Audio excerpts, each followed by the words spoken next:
This is your day for a miracle. मुझे दुनिया को शिक्षा देना पसंद है। मुझे आज के कार्यक्रम में शास्त्रों के साथ एक के बाद एक दिल से दिल आपके पास आना अच्छा लगता है और ये आपका दिन है प्रार्थना के बारे में फिर से सिखाने का। आपको पता है चेलों ने प्रभु से कहा हमें प्रार्थना करना सिखा, और मैं समझता हूँ यह अभी भी हमारी चिल्लाहट है, क्योंकि प्रार्थना आत्मिक ताकत को वापस लाती है। पौलुस ने कहा इसलिए हम हियाब नहीं छोड़ते। यद्यपि हमारा बाहरी मनुष्यत्व नष्ट होता जाता है तो भी हमारा भीतरी मनुष्यत्व दिन प्रतिदिन नया होता जाता है। ये एक प्रक्रिया है, यह प्रभु से रोजाना संपर्क से होता है, जिससे हमारी ताकत नई होती जाती है। यहाँ परमेश्वर ने इसके बारे में क्या कहा आप सभी जानते हैं। यशायाह 40 में मुझे इसके वचन 28 को पढ़ने दें। क्या तुमने नहीं सुना, यहोवा जो सनातन परमेश्वर और पृथ्वी भर का सृजनहार है, वह ना कभी थकता ना शिरमित होता है, उसकी बुद्धि अगम है। वह थके हुए को बल देता है और शक्तिहीन को बहुत सामर्थ्य देता है। ध्यान से सुने, क्योंकि वह तुम पर अपना परिचय दे रहा और वह आपके लिए क्या कर सकता है। यद्यपि जवान मूर्छित होकर थक सकते हैं और जवान युवक शक्तिहीन हो सकते हैं, वो जो शरीर से मजबूत हैं वे गिर जाएंगे। कोई भी शारीरिक ताकत गिरे हुए को उठा न सकेगी, लेकिन वो जो प्रभु की बाट जोते हैं अपनी ताकत को नवीन करते हैं। वे उकाव के समान पंखों को लेकर उड़ेंगे, वे दौड़ेंगे और थक कर नहीं चलेंगे और ना ही मूर्छित होंगे। परमेश्वर क्या कहता है, जब आप प्रार्थना करते हो आप उसी ताकत तक पहुंच जाओगे जो उसमें है, क्योंकि उसने कहा मैं न थकता न शिरमित होता हूं। और अगली चीज आप वचन 31 में पढ़ोगे, परंतु जो यहोवा की बाट जोते हैं वे दौड़ेंगे और शिरमित ना होंगे। दूसरे शब्दों में वे परमेश्वर की ताकत को पाएंगे। जहां परमेश्वर है वहीं वे भी होंगे, जो नीचे यहां हमारे लिए शक्तिशाली चीज को दर्शाती है। और फिर वह कहता है वह थके हुए को बल देता है और शक्तिहीन को आत्मिक और शारीरिक तौर पर बहुत सामर्थ्य देता है। प्रभु दोनों के बारे में बात कर रहा है। आप देखते हैं प्रार्थना नहीं करना एक बीमारी है और प्रार्थना विहीन उसकी तरह है। मैंने पिछली बार बताया था, शुरुआत में बगीचे में आदम परमेश्वर से छिप गया था, प्रभु में नहीं, क्योंकि प्रभु में छुपना प्रार्थना है, प्रभु से छुपना प्रार्थनाहीनता है। इसलिए तो वो प्रभु से छुप गया था क्योंकि उसने पाप किया था। इसलिए पाप की समस्या में मनुष्य का पतन प्रार्थनाहीनता लेकर आया। अब हम अपने जीवन में प्रार्थनाहीनता को हरा सकते हैं। हम इस घातक बीमारी से चंगे हो सकते हैं अगर हम प्रार्थना करेंगे तो, क्योंकि इसमें प्रवेश करना हमारा निर्णय है, यह हमारा फैसला है। अपने शरीर से कहना कि मेरी बात मान, मैं प्रार्थना करने जा रहा हूं। क्योंकि प्रेरित पौलुस ने 1 कुरिन्थियों 9:27 में कहा, उसने कहा परंतु मैं अपनी देह को मारता कूटता और बस में लाता हूं, ऐसा ना हो कि औरों को प्रचार करके मैं आप ही किसी रीति से निकम्मा ठहरूं। तो 1 कुरिन्थियों 9:27 में उसने क्या कहा, उसने कहा मैं शरीर को बस में करने के लिए मारता कूटता हूं, मैं बलपूर्वक अपने शरीर को बस में करता हूं। इसका मतलब कि शरीर भी आपके विरुद्ध वापस लड़ता है। तो हम एक संसार में रहते हैं, हम परेशानियों में रहते हैं, लेकिन हम जीतेंगे जब हम प्रार्थना करेंगे और हम खो देंगे जब हम नहीं करेंगे। पिछले प्रोग्राम पर मैंने आपको अय्यूब 21 से दिखाया था कि क्या होता है जब लोग प्रार्थना नहीं करते, और ये बहुत ही भयावह है। कोई सलाह नहीं, कोई प्रकाश नहीं, आपको पता है कोई आशीर्वाद या क्षमा नहीं, कोई संरक्षण नहीं, कोई सुरक्षा नहीं। ये सब मैंने बताया था। आज के प्रोग्राम में मैं आपके साथ प्रार्थना के 3 क्षेत्रों के बारे में बात करूंगा और कैसे प्रभु की उपस्थिति में पा सकते हैं, और फिर उस स्थान से जीत आती हुई देखोगे जहां आप खड़े हैं। वास्तव में निर्णय लेते वक्त प्रभु के साथ भाग लेना हुआ, क्योंकि एजेकियल कहता है क्योंकि परमेश्वर के साथ समझौता प्रार्थना का सर्वोच्च रूप है। लेकिन हम इसे कुछ देर बाद देखेंगे। अब मैं आपको यशायाह 27 से बताना चाहता हूं, और ये वही है जो हम सभी को रोजाना चाहिए। और याद रखें कि रोजाना संपर्क ही कुंजी है। यीशु ने कहा हमें रोज की रोटी आज हमें दे, क्योंकि जब आप परमेश्वर के साथ समय को नजरअंदाज करेंगे तो आपकी बैटरी डाउन होनी शुरू हो जाएगी। अब इस बात पर विचार करें कि आपके फोन की बैटरी, आप फोन की बैटरी या दूसरी तरह की बैटरियां चार्ज करते हो। आपको पता है मैं रोजाना अपने फोन को चार्ज करता हूं, रख देता और इसे चार्ज करता रोजाना ये लगभग 1 घंटा ले लेता है। तो जरा सोचे आपकी आत्मिक बैटरी कितनी देर चलती है, लगभग शायद 1 घंटा या अधिक। लेकिन जरा विचार करें आपकी आत्मिक बैटरी चार्ज होने में कितना समय लेगी। मैंने अपने अनुभव के द्वारा यह देखा है। अगर आप चाहते हो कि फिर से पूरी सामर्थ्य मिले तो ये प्रार्थना 2 हफ्ते के लिए परमेश्वर के साथ दैनिक संपर्क आपको पूरी क्षमता से फिर से रिचार्ज कर देगा। लेकिन अगर आप प्रार्थना में लापरवाही करोगे तो इसके बाद आप नीचे आना शुरू हो जाएंगे। पूरी सामर्थ्य बनाए रखने के लिए आपको रोजाना प्रभु से जुड़े रहना होगा। इस सिद्धांत को समझना बेहद जरूरी है। वे उस इंतजार का मतलब है कि समय की प्रक्रिया में आपको सिर्फ 1 मिनट या 1 दिन में किसी एक के लिए इंतजार नहीं करना होगा, बल्कि आपको लगातार इंतजार करना होगा। यह कभी ना बंद होने वाली प्रार्थना के बारे में बताता है। जैसे लगातार प्रार्थना, रोजाना प्रार्थना करो। और प्रभु ने हमें सिखाया है कि हमें रोजाना प्रार्थना करनी है। उसने कहा मत सोचो, कभी मत छोड़ो, क्योंकि जब आप छोड़ दोगे तो सब कुछ गलत होने लगेगा और शत्रु आपके विरुद्ध ताकतवर हो जाएगा। हमेशा ये याद रखें कि रोजाना प्रार्थना करने पर आप शत्रु के खिलाफ ताकत बढ़ाते हो, और जब आप प्रार्थना नहीं करते हो तो वह तुम्हारे विरुद्ध ताकत बढ़ाएगा और आप कमजोर हो जाओगे और आप धीमे हो जाओगे। ये ईसाया 40 में कहा गया, यह कहता है जो यहोवा की बाट जोते हैं वे नया बल प्राप्त करते जाएंगे, वे उकाओं के समान उड़ेंगे। मतलब कि आपको अब याद आ गया है, आत्मा में वे उकाओं के समान उड़ेंगे। मतलब कि तुम पृथ्वी से ऊंचे स्थानों में होगे जहां की हवा शक्तिशाली होगी, परमेश्वर का भाग मजबूत होगा। और यह कहता है कि वे दौड़ेंगे तो वे पृथ्वी के ऊंचे स्थानों पर होंगे। प्रशंसा और आराधना के 2 स्थानों अथवा प्रार्थना आपको इस तक ले जाएगी। अब आप दौड़ने और परमेश्वर के साथ होने के योग्य होंगे। वे दौड़ेंगे और फिर वे आत्मा में चलेंगे। चलने से पहले हमें दौड़ना होगा, शरीर में नहीं परंतु आत्मा में। आपको हमेशा चलने से पहले दौड़ना होगा। उसे पकड़ने के लिए आपको आत्मा में दौड़ना होगा, क्योंकि देखो प्रार्थना न करना आपको नीचा दिखाएगा। प्रार्थनाहीनता आपको पीछे ढकेलेगी। प्रार्थनाहीनता आपको पीछे की पंक्ति में रख देगी और जहां शत्रु आप पर हमला कर सकता है। क्योंकि पुराने विधान में अबीमेलेक के बारे में बताती है कि उसने उन इस्राएलियों को मारा जो पीछे खड़े थे, और उनको जो बादल का पीछा नहीं कर रहे थे वे अबीमेलेक के द्वारा मारे गए। इसलिए आपको और मुझे बादल के नीचे स्थिर रहना होगा प्रार्थना के द्वारा। यही प्रार्थना आपको परमेश्वर के साथ बादल के नीचे सही स्थान पर रखेगी। यदि मैं कहूं वे अगर दौड़कर उन लोगों का पीछा कर लेते और वे फिर चलने लगते तो इसका मतलब हुआ कि उनकी सहभागिता पुनर्स्थापित हो गई। और परमेश्वर के साथ सहभागिता शक्तिशाली है, क्योंकि परमेश्वर के साथ सहभागिता एक लगातार चलने वाली प्रार्थना है। और जैसे कि आप रोजाना प्रार्थना करते हैं तो आप शरीर को छोड़ते और पवित्र आत्मा को अंदर लेते हैं। मैं दोबारा से इसे दोहराता हूं, जब आप प्रार्थना करते हो तो शरीर को बाहर, पवित्र आत्मा को अंदर लेते हैं। इससे पहले कि आपकी बैटरी पूरी तरह से 100% चार्ज हो जाए, इसमें 2 सप्ताह का समय लगता है। अब जब आप प्रार्थना के उस स्थान पर आते हो और जब सब कुछ ठीक होता है तो यहाँ यशायाह 27 का वचन 5 कुछ कहता है, और मैं इस वचन को पसंद करता हूं। मेरे साथ मेल करने को वो मेरी शरण लें, वे मेरे साथ मेल कर लें और वह मेरे साथ मेल करेगा। मैं इसे प्यार करता हूं। इसलिए केवल प्रार्थना ही आपको शांति की ओर ले जाएगी, जहां आपके पास परमेश्वर की शांति होगी। याद करें कि भजनकार ने भजन 3 में क्या कहा, क्योंकि देखो ये शत्रु के विरुद्ध जीत की एक कुंजी है। यह कभी मत भूलना जो भी मैं आपको बता रहा हूं, क्योंकि अगर आप शैतान के ऊपर जीत हासिल करना चाहते हो तो वह केवल प्रार्थना के द्वारा ही संभव है। यह कहता है कि मेरे सताने वाले कितने बढ़ गए हैं, वे जो मेरे विरुद्ध उठते हैं बहुत हैं। यह भजन 3 वचन 1 है। हे यहोवा, मेरे सताने वाले कितने बढ़ गए हैं, वे जो मेरे विरुद्ध उठते हैं बहुत हैं। क्या आप इसी तरह महसूस करते हैं? आपके नए शत्रु इकट्ठे हो गए। आप परेशानियों के बारे में नहीं जानते थे, आपने ठीक करने के लिए कोई योजना नहीं बनाई थी। यह हम सभी पर आ पड़ी है। अब वे कैसे बढ़ गए हैं, मुझे घेर लिया है। वे हमारे खिलाफ कोशिश करते हैं।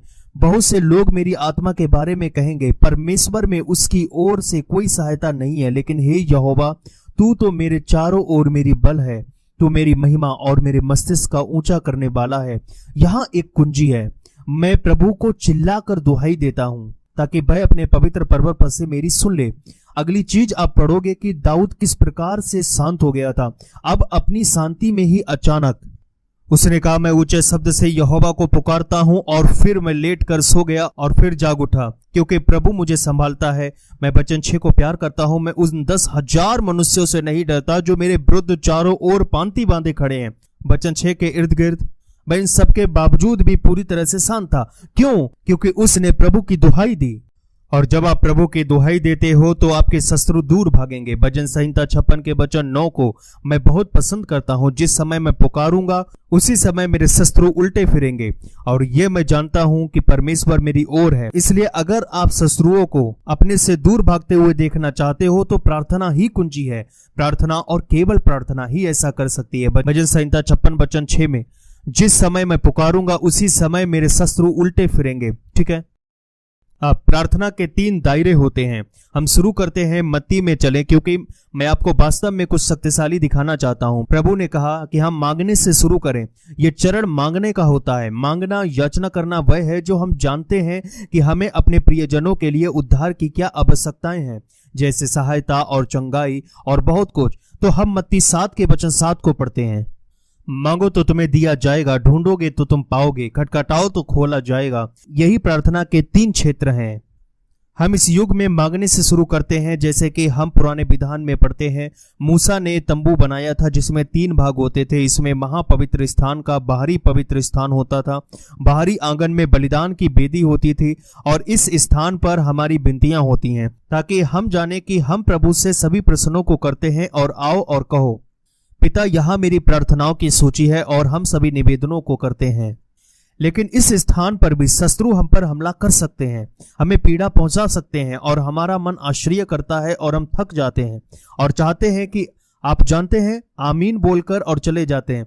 लेकिन आपको ठहरना चाहिए, क्योंकि जब आप ठहरोगे तो आप सफलता के नीचे आ जाओगे, और जब आप सफल होकर प्रार्थना के पवित्र स्थान में आ जाओगे तो ये दूसरा दायरा होगा, जो कि चारों ओर खोजने का स्थान बोला जाता है। जैसे यीशु ने कहा कि खोजो। अब हम उत्तरों को चाहते हैं, लेकिन हमें प्रभु को खोजना है। हमें उत्तरों की खोज नहीं करनी है, अब हमें यीशु को खोजना है। हम चमत्कारों को नहीं खोज रहे, हम उत्तरों को नहीं खोज रहे, हम मसीह यीशु के व्यक्तित्व की तलाश कर रहे हैं। हम उसकी तलाश में हैं। इसलिए आप दुहाई देते हो, आप आराधना करते हो, आप प्रशंसा करते हो, और इसी कारण से आप प्रशंसा करने से रुक नहीं सकते हो। आत्मा में आप यीशु की प्रशंसा करने से, आपको प्यार करने से, उनसे बातें करने से रुक नहीं सकते हो। वह आपके लिए कितना कीमती है, यही ढूंढना क्षेत्र है। लेकिन चारों तरफ खोजना, ये सब इतना ही नहीं है। अब आपको खटखटाने के क्षेत्र में चलकर आना होगा। हम खटखटाते हैं, लेकिन हम क्या खटखटा रहे हैं? क्या एक दरवाजा खटखटा रहे थे? दरवाजा कौन है? आहा, यह प्रभु है, यह प्रभु है। तो जब यीशु ने कहा खटखटाओ, उसने मेरे हृदय पर खटखटाने को कहा था। मैं कह रहा था वह एक चीज थी जो किसी कमरे के किसी दरवाजे पर दस्तक देती है। उसने कहा मैं दरवाजा हूं। अब जब आप खटखटाते हो, आप आत्मा में होते हो, आप इस आत्मा के क्षेत्र में होते हो। अब आप इस पुस्तक में चल रहे हैं और कुछ होने को है। इस क्षण आपके इस आत्मा में चलना शुरू करते ही शरीर मर जाएगा।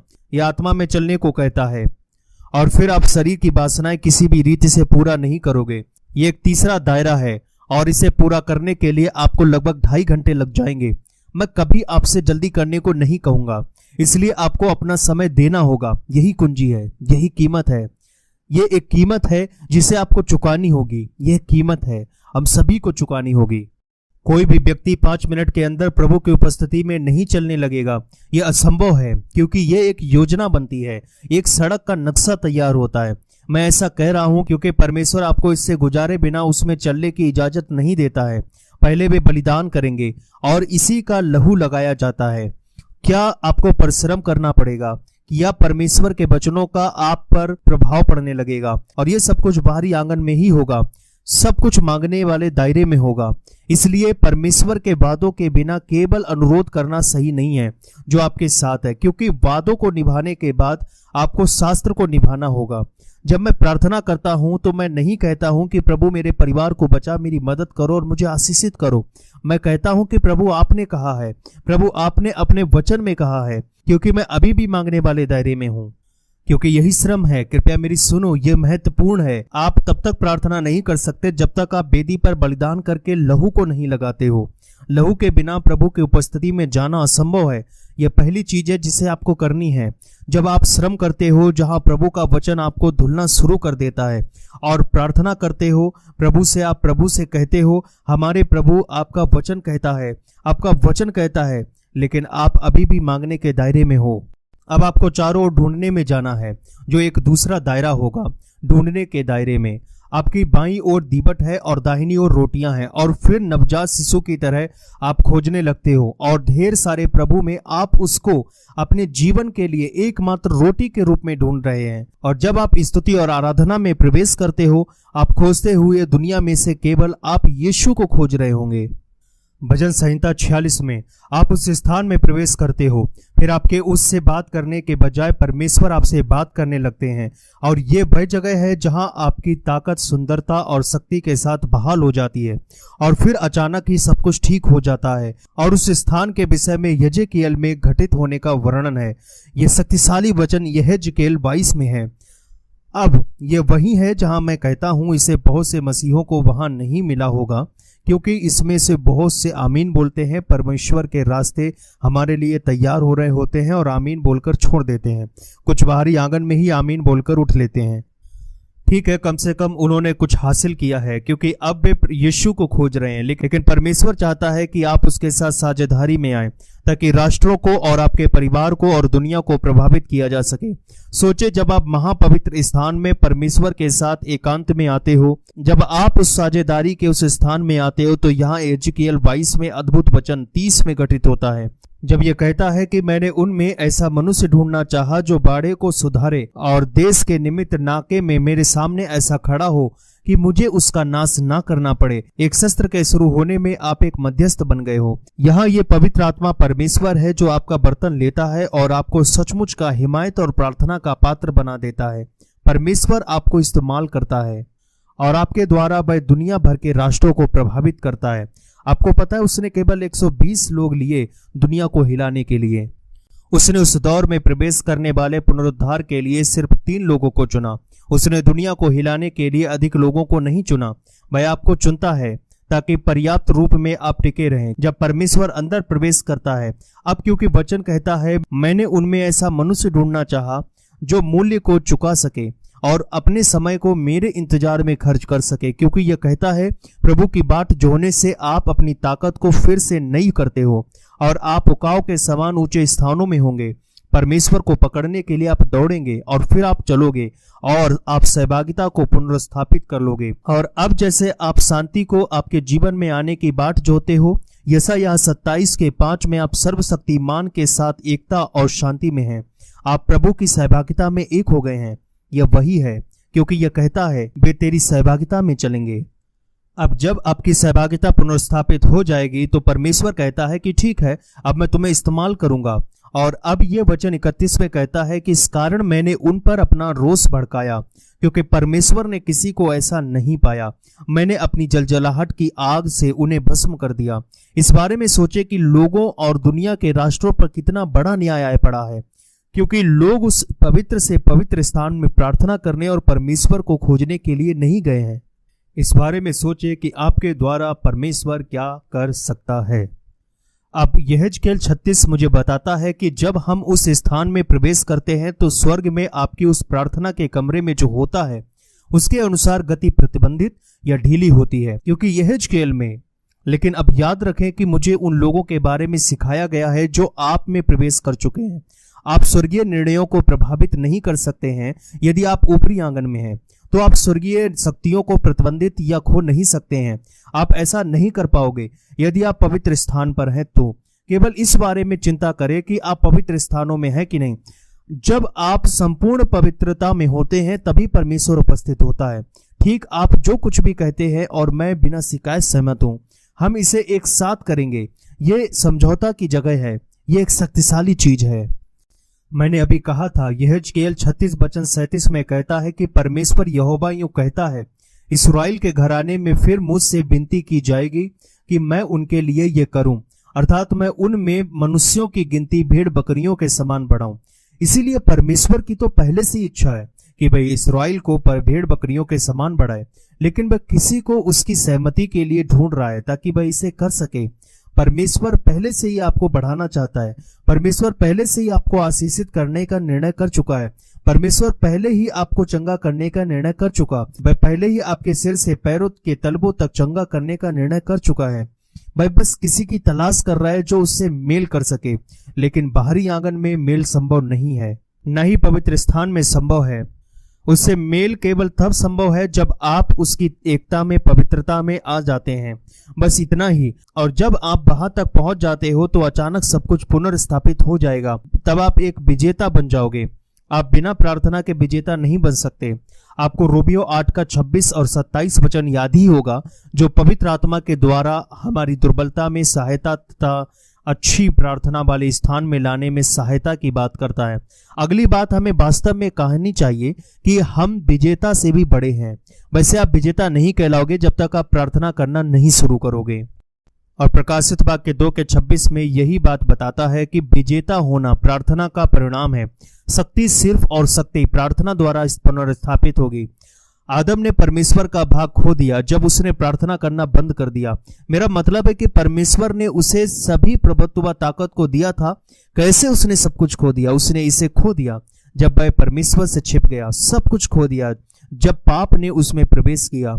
और उसका परमेश्वर से छिपने का मतलब है कि प्रार्थनाहीनता। उसने प्रार्थना करना बंद कर दी, सारी शक्ति चली गई। यीशु ने लूका अध्याय 10 में बहुत ही बड़ा कथन कहा है। जब उसने अपने चेलों से कहा, उसने वचन 2 में प्रार्थना करने को बोला। उसने कहा प्रार्थना करो। चलो साथ में इसे लूका 10 को पढ़ते हैं। यह कहता है, इसलिए खेत की स्वामी से विनती करो कि वह अपने खेत काटने को मजदूर भेज दे। देखो, मैंने तुम्हें सारी सामर्थ और अधिकार दिया है। सामर्थ्य और अधिकार केवल प्रार्थना के द्वारा पुनर्स्थापित होगी। आप प्रार्थना के बिना परमेश्वर के भाग का अनुभव नहीं कर सकते।